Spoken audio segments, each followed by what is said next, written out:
Michael, you referenced it earlier, the rivalry between Jamaica and the United States, and it's shifted a bit. But tell us what you have enjoyed and what you've thought about the last few Olympics. You know, particularly with Jamaica being so dominant, and how might it change if things go according to plan in these games? That rivalry is real. You just have to go on track Twitter and you will see, especially Jamaican Twitter, which is a it's not for the faint of heart over there. They don't play around. They are a very proud nation when it comes to sprinting. It is the national sport. They have punched far above their weight, for many, many years. I mean, there aren't very many things where a country the size of Jamaica could best a country the size of America for years, and they have done it in sprinting.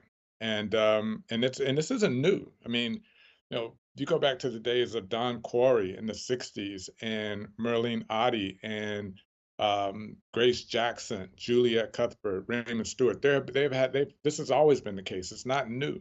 But now, and in the last sort of 15 years or so, with the emergence of Safa Powell, but then Usain Bolt and Shelly Ann Fraser Price, who for years, and then Elaine Thompson Hera after Shelly Ann, have just dominated both the men's and women's 100 meters and 200 meters.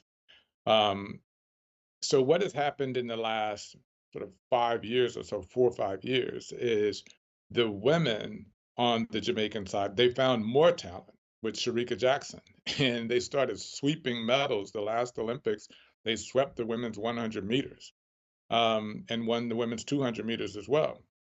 On the men's side, the last Olympics, they didn't medal.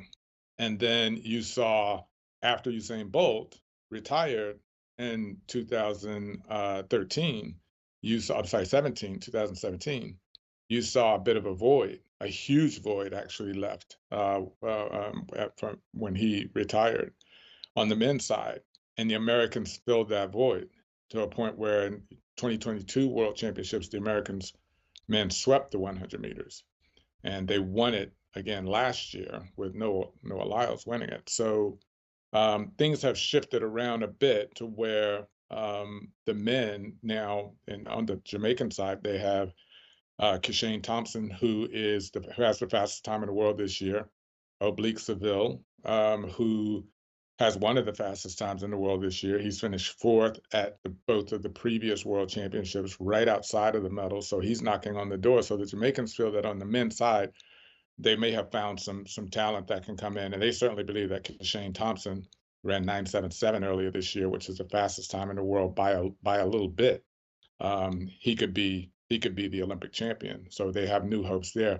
Whereas on the women's side, after so much dominance for so long, they've got a little bit of a drought. And Elaine Thompson Hera has been injured the last few years. Shelly Ann Fraser Price, the greatest of all time in the women's 100 meters, bar none, has she's had difficulty this year staying healthy. She's there, and when she's in the race, she's always a potential medalist, but not like we've seen her in the past. Sharika Jackson, world champion in the 200 meters and silver medalist last year in the 100 meters, struggling with a little bit of injury this year as well.